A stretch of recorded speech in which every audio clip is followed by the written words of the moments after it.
Follow Name Explain on Instagram, Twitter, and TikTok, as well as joining my Facebook group, Friends of Name Explain, where you can chat with myself and many other name nerds. Check out the links down below.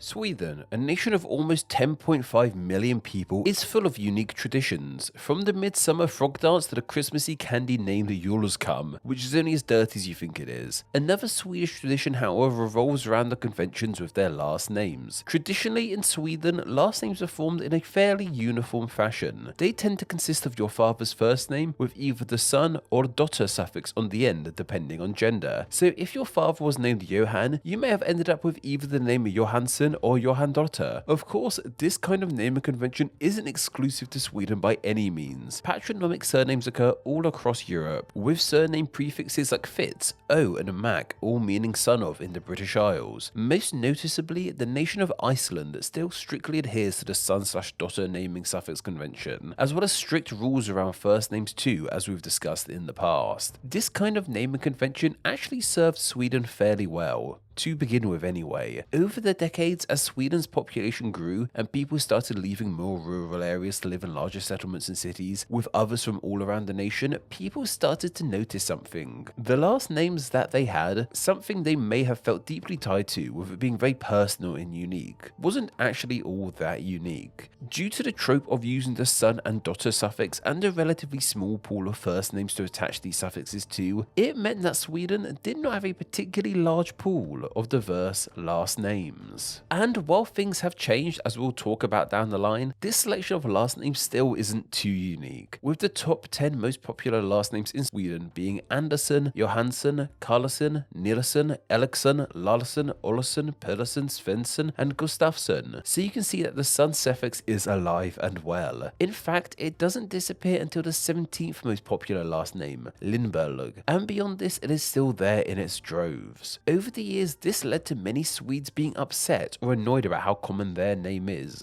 This is easy to understand. Names are something that are so personal to us and we identify so much with ourselves. I'm sure we've all googled our own names and found it strange that there are other people out there with the exact same name as us. Now imagine a small town's worth of people with the same name as you, and I'm sure you might be able to understand why Swedish people getting annoyed about their naming issues. Sweden was pretty much running out of names. This issue seems to have come to a breaking point in around the mid-19th century, and from that moment, many Swedish people have decided to simply change their last name to make it something a tad more unique to them. And what's most interesting is that the Swedish government over the years seems to have been in agreement with the masses too. Instead of fighting and holding on to tradition like many might expect a government to do, they have actually stepped in and helped make it easier over the years for Swedes to change their names. This involves making the name changing process easier through various acts, and even introducing lists of completely made up brand new Swedish last names for people to pick from.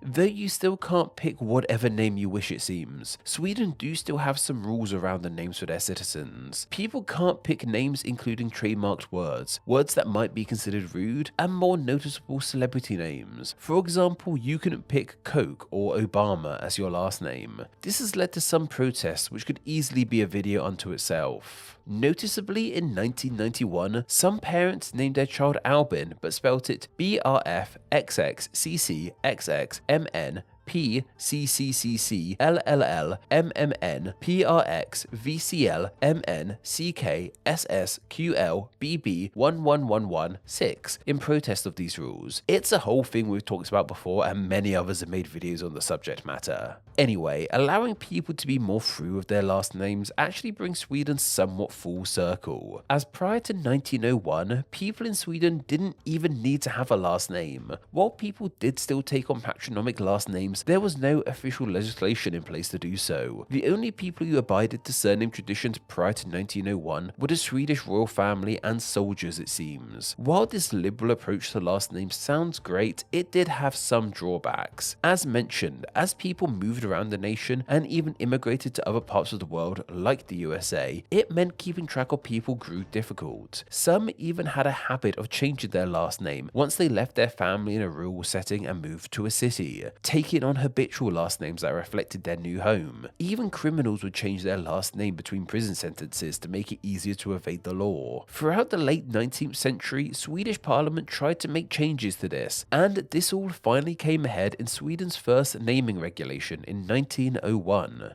This regulation made it law that all citizens must have a last name that is recorded by their local parish. Most kept the family name they were already using, and this law made them hereditary. This meant that girls born after 1901 would adopt their father's last name, which more often than not ended in son, hence why the daughter last names have become less popular. This 1901 regulation also put protection on last names too, meaning you could only use a last name if you could prove that it had been used somewhere else previously in your family line. This meant that people couldn't change or pick names willy-nilly like they had been doing for so long. While this gave Sweden some rules and regulation in regards to last names, it didn't really solve the issue of there not being a huge pool of last names in the nation. In fact, it exacerbated the issue, as now all these last names were official and far less easy to change. People became way more aware of just how common their first and last name combos were. This debate lasted decades, and in 1920, two linguists named Anders Grape, which is a fantastic name, and Adolf Noreen, which is a poorly aged name, published a book listing all existing last names in Sweden.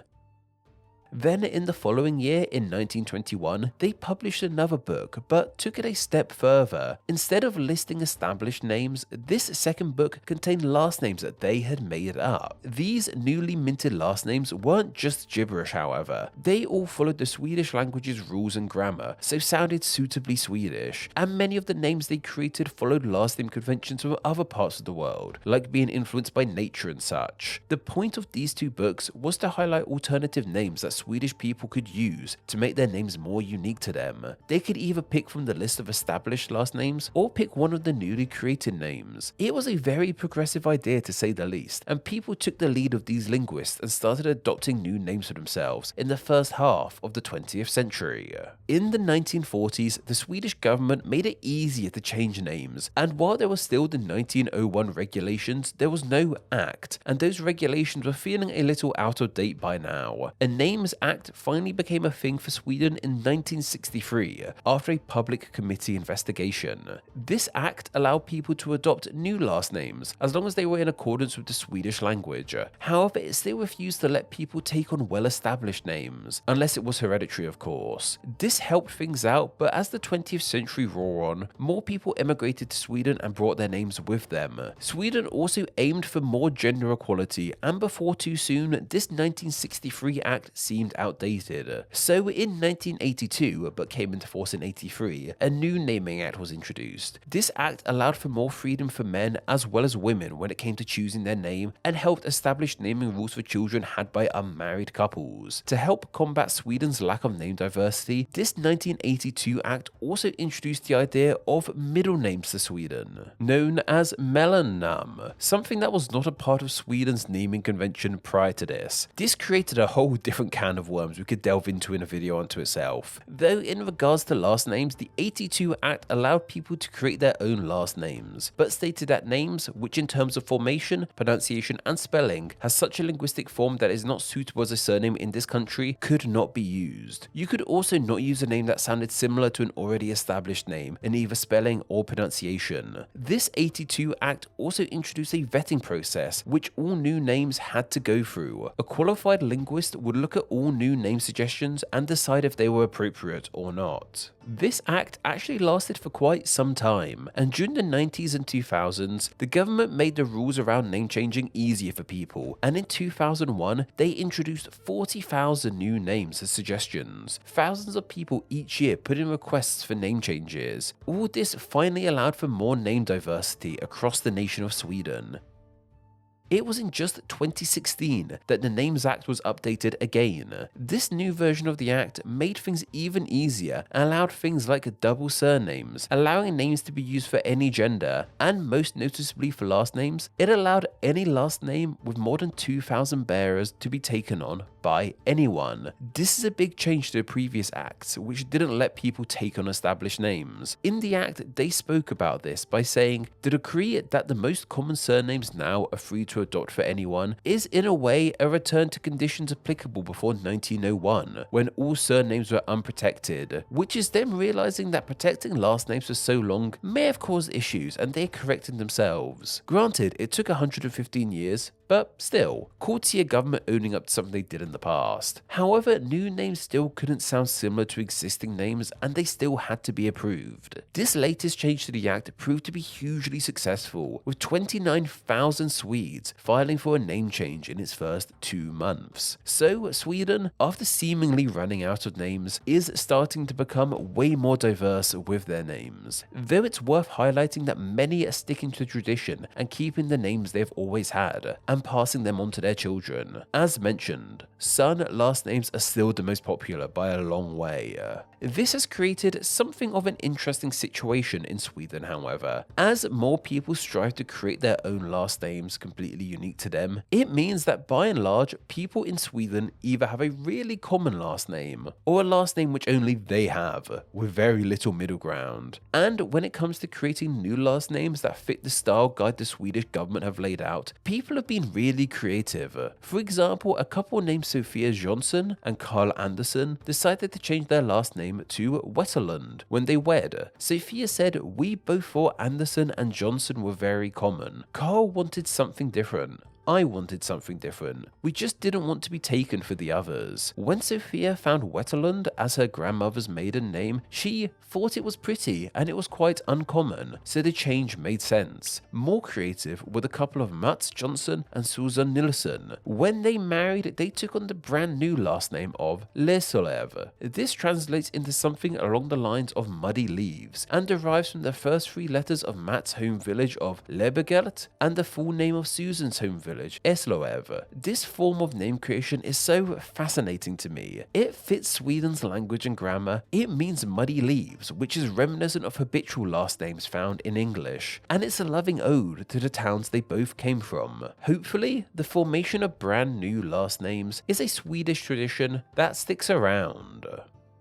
This video topic was suggested by Sebastian over on my Patreon. Every Wednesday, I put up a video request post on my Patreon for my awesome patrons to leave video ideas on. I then pick one of those ideas to be turned into a video the following Wednesday. So if you have a great idea for a Name Explain video and wish to enjoy Name Explain videos ad-free, as well as get exclusive content and your name at the end of these videos, then why not support the channel on Patreon? It takes just $1 a month to help the channel in a huge way and gets you all of these amazing benefits. Visit patreon.com/nameexplain or click the link down below.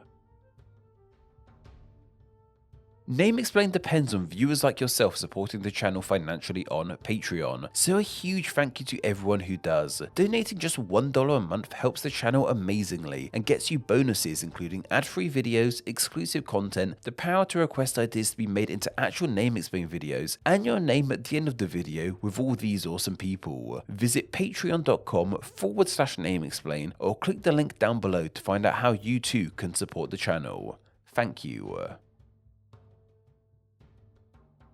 Thanks for reaching the end of the video. Why not watch another and subscribe to keep up to date on all things Name Explain. You can find myself on Instagram where I'm NameExplainYT and join the Facebook group Friends of Name Explain to talk with myself and other name nerds. All that will be linked down below. Anyway, I hope you enjoyed this video and once again, thank you all so much.